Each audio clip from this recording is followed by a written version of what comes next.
முதற்படை வீடான திருப்பரங்குன்றத்தை பங்கு போட அலைகின்ற இந்த ஹிந்து விரோத தீய கூட்டத்திற்கு சொல்லிக் கொள்ள விரும்புகிறேன். முதல்ல வந்துதான் முருகன் கோவில், இல்லை ஏதோ தர்கா சொல்றீங்களே, அது முன்னாடி வந்துதான். யோசித்து பார்க்கணும். ஏன் இப்போது ஏன் நடக்கிறது? ஸ்டாலின் வரும்பொழுதெல்லாம் இந்துக்களுக்கு எதிராக, திமுக வரும்பொழுதெல்லாம் இந்துக்களுக்கு எதிராக ஏன் நிர்வாகம் நடந்து கொண்டிருக்கிறது என்பதை நாம் மறந்துவிடக் கூடாது. நான் கேட்கிறேன், இந்த கேள்விக்கு மட்டும் பதில் சொல்லட்டும் இந்த இந்து விரோத தீய அரசாங்கம், இந்த காவல்துறையும். ஏன்னா இந்த காவல்துறை, நான் ஏற்கனவே நேற்று பதிவு போட்டிருந்தேன், எல்லாரும் நமக்கு எதிராக பேசின காவல்துறை அதிகாரிகள் உபயோகப்படுத்தின வார்த்தை, அவங்க சொன்னது எல்லாத்தையும் ரெக்கார்டு பண்ணுங்க. நாளைக்கு ஒரு அதிகாரிக்கு எதிராக ஒரு ஊர்லயும் வழக்கு போடணும். ஏன்னா 144 தடை உத்தரவு யார் போடலாம்? மேஜிஸ்ட்ரேட் போடலாம். Executive magistrate, collector. நான் கேட்கிற இந்த கலெக்டரோட அதிகாரம் திருப்பூருக்கு வர இருக்கா? காரைக்குடி வர இருக்கா? சென்னை வர இருக்கா? இவரோட அதிகாரம் மதுரை மாநகருக்கு உள்ளதானையா மதுரை கலெக்டரோடது? அப்ப அங்க இருக்கிற காவல்துறையினர் நம்மை கைது செய்கிறார்கள், வீட்டு சிறையில வைக்கிறார்கள் என்றால் அரசியல் சட்டப்பிரிவு 21க்கு விரோதமாக, ஃபண்டமெண்டல் ரைட்ஸுக்கு எதிராக நம்மை சிறை வைத்திருக்கிறார்கள். ஒரு காவல்துறை அதிகாரியையும் கோர்ட்டில் ஏற்ற வேண்டியது நம்மளோட கடமை. இது இறுதி பாடம். இந்துக்களை தொடாது.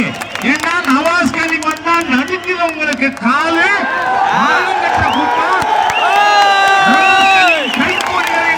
தமிழகத்தில் ஆட்சியில் இருந்து கொண்டு இன்னைக்கு குறைஞ்சது 5 லட்சம் இந்துக்கள் கூடியிருப்பார்கள்.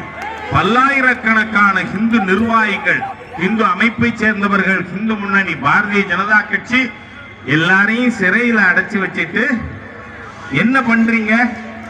இந்த சிக்கந்தர் என்கின்ற நபர் பிறக்கிறதுக்கு முன்னாடி நமக்கு காசி விஸ்வநாதர் கோயில் மேல இருக்கு.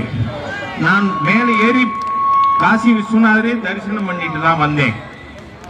அப்போ இந்த சிக்கந்தர் எதுக்கு மேல போனா? இதுக்கு பதில் வரணும். ஏன்னா மேல யாரும் குடியில்ல.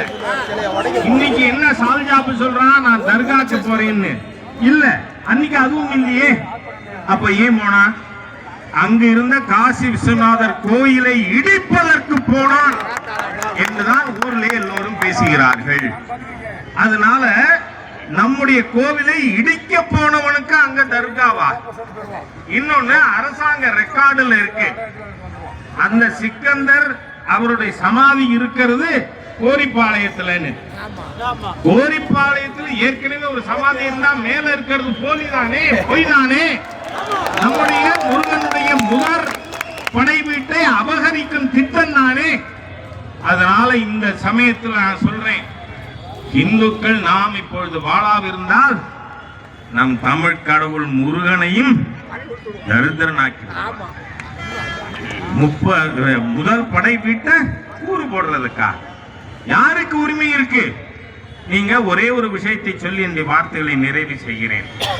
42ல முதல்ல முகமது அலி ஜின்னா பாகிஸ்தான் கோரிக்கை வைக்கிறான். 44ல லாகூர்ல மாநாடு நடக்குது பிரிவினை கேட்டு. அப்ப முகமது அலி ஜின்னா சொன்னது என்ன? Either concede Pakistan or face civil war. ஒன்னு பாகிஸ்தான குழு, இல்ல உள்நாட்டு யுத்தத்தை எதிர்கொள்ள வேண்டியிருக்கும். அப்பொழுது நம்முடைய சட்டமேதை பீம்ராவ் அம்பேத்கர் அவர்கள் தான் தெளிவாக தன்னுடைய கருத்தை தெரிவித்தார். கன்சீடிங் Pakistan will not solve this threat to civil war. Pakistan கொடுக்கின்ற காரணத்தால் நமக்கு இருக்கின்ற உள்நாட்டு போர் அது போகாது. It will not solve. அதுதான் இப்ப தொடர்ந்து கொண்டிருக்கு. ஞாபகம் வச்சுக்கோங்க, 47க்கு முன்பாக இந்த நாட்டை பிரிவினை செய்யக்கூடாது என்று டாக்டர் பீம்ராவ் அம்பேத்கர் அவர்கள் நம்முடைய அரசியல் சட்டத்தை நமக்கு தந்த சட்டமேதை அவர் சொன்னார், partition will not resolve the threat of civil war. அதுதான் இன்னைக்கு உள்நாட்டு யுத்தத்திற்கு இந்துக்களை வம்பிழுப்பதற்காக நவாஸ்கனி அங்க மேல போறாப்புல ஆடுகோழியோடு. ஆகவே நாம இன்னைக்கே இது முளையிலேயே கிள்ளி எறியாவிட்டால் மிகப்பெரிய விலை கொடுக்க வேண்டி வந்துவிடும். இன்னைக்கு நீதிமன்றத்தில் தமிழ்நாடு அரசு என்ன சொல்லி இருக்கு? அயோத்தி மாதிரி ஆகக்கூடாதுங்கிறதுக்காக தடை பண்ணானா? அதாங்க ஆரம்பமே. அயோத்திக்கு முருகப்பெருமானுடைய முதல் படை வீட்டிலே துவங்குகிறது. இருக்கின்ற ஹிந்து விரோத தாலிபான் அரசாங்கம் முடிவுக்கு கொண்டு வரப்படும். 26 அதற்கு முகூர்த்தம் குறித்தாகிவிட்டது என்று கூறி என்னுடைய கோடானு கோடி நமஸ்காரங்களை தெரிவித்து நாம் உறுதியோடு இருப்போம், இன்னும் உறுதிப்பாடை உலகிற்கு காட்டுவோம் என்று கூறி வார்த்தைகளை நிறைவு செய்கிறேன். வணக்கம்.